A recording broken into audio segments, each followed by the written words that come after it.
नमस्कार, स्वागत आहे तुमचं माझ्या यूट्यूब चॅनलमध्ये, ज्याचं नाव आहे स्वामी भक्ती मराठी. 4 डिसेंबर 2025 वार गुरुवार. तर या दिवशी आलेली आहे दत्त जयंती आणि यासोबतच याच दिवशी मार्गशीर्ष महिन्यातील दुसरा गुरुवार देखील आलेला आहे.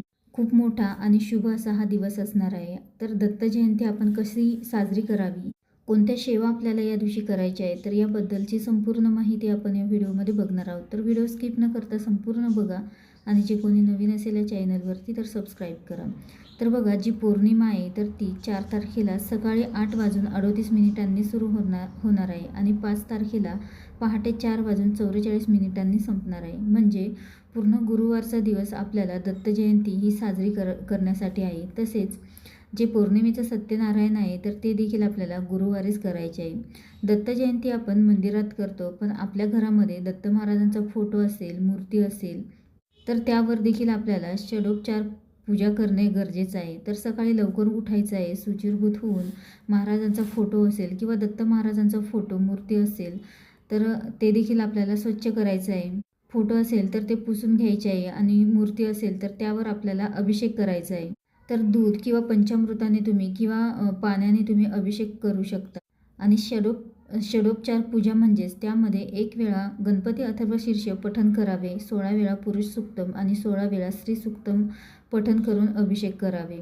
16 वेळा पुरुष सूक्तम पठण करणं शक्य नसेल तर तुम्ही 1 वेळा देखील पठण करू शकता.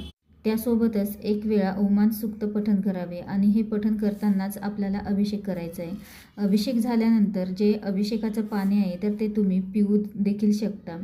त्यानंतर त्यातलं थोडं पाणी हे तुम्ही तुमच्या घरामध्ये शिंपडू शकता आणि उरलेलं तुळस सोडून इतर कोणत्याही झाडाला टाकायचं आहे. तुमच्याकडे जर महाराजांची मूर्ती किंवा दत्त महाराजांची मूर्ती असेल तर त्याला तुमच्याकडे वस्त्र असतील तर ते देखील तुम्ही परिधान करू शकता. त्यानंतरच अत्तर लावायचं आहे, त्यांच्या आवडतीच्या वस्तू अर्पण करायच्या आहे, पिवळी फुलं अर्पण करायची आहे, चाफा असेल तर तो आवर्जून अर्पण करा आणि हे झाल्यानंतर आरती देखील घ्यायची आहे. सकाळी जर तुम्ही पूजा करणार असाल तर दुपारी शार्प 12:39 आरतीला सुरुवात करा. आरती म्हणजे परमेश्वराला हाक मारणे. जी आरती आवडेल ती तुम्ही करू शकता. गणपती बाप्पांची, दत्तांची, महाराजांची किंवा कुलदेवीची देखील तुम्ही आरती म्हणू शकता. आरती म्हणून झाल्यानंतर नैवेद्य देखील दाखवायचा आहे.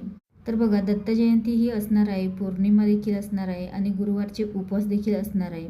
तर दत्त जयंतीचा उपवास हा दुसऱ्या दिवशी सकाळी आपल्याला सोडायचा असतो. सकाळी नैवेद्य दाखवून त्यानंतर सोडायचा असतो. तसेच 4 तारखेला दुपारी 12:15 म्हणजेच 12:15 आपल्याला गुरुचरित्रातील 4था अध्याय आपल्याला पठण करायचा आहे, जो दत्त जन्माचा असणार आहे आणि 4थ्या अध्यायामध्ये दत्त जन्माची कहाणी दिलेली आहे.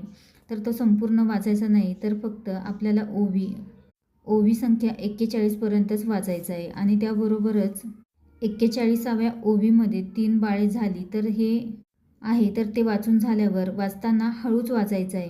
त्यासोबतच वाचन करत असताना घरातल्यांना देखील शेजारी बसवायचं आहे आणि त्यांना देखील ऐकायला सांगायचं आहे. वाचून झाल्यानंतर आपल्याला म्हणायचं आहे, अवधूत चिंतन श्री गुरुदेव दत्त, असं आपल्याला 3 वेळा म्हणायचं आहे आणि परत ग्रंथ हा झाकून ठेवायचा आहे. ग्रंथ नसेल तर तुम्ही गुगलला देखील सर्च करून त्यावरून देखील तुम्ही वाचू शकता.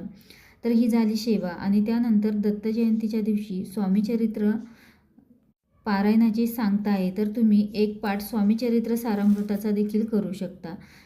त्यासोबतच संक्षिप्त गुरुचरित्र ग्रंथाचं देखील पूर्ण पारायण तुम्ही करू शकता. दत्त महाराजांचं गुरुचरित्र सार तर याचे देखील पठण करू शकता. घोर कष्टोद्धारण स्तोत्र तर याचे देखील पठण करू शकता. त्यासोबतच गुरुचरित्रातील 14वा आणि 18वा अध्याय देखील तुम्ही पठण करू शकता. त्यानंतर दिगंबरा दिगंबरा श्रीपाद वल्लभ दिगंबरा, तर या मंत्राचा 11 माळी जप करायचा आहे. श्री स्वामी समर्थ या मंत्राचा देखील 11 माळी जप करायचा आहे.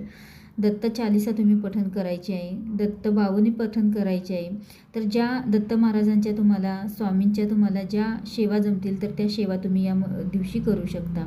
आणि यासोबतच आपल्याला अन्नदान देखील करायचं आहे. तर कोणत्याही पिवळी जे काही वस्तू असतील तर त्या तुम्ही दान करू शकता. तर या तुम्ही यथाशक्ती मंदिरामध्ये दान करू शकता.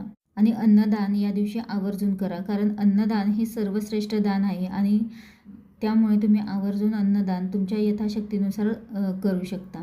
तर या पद्धतीने आपल्याला दत्त जयंती ही अगदी साध्या आणि सोप्या पद्धतीने साजरी करायची आहे. दत्त जयंतीचा उपवास हा आपल्याला दुसऱ्या दिवशीच सोडायचा आहे. मासिक धर्म असेल तर तुम्ही नामजप करू शकता.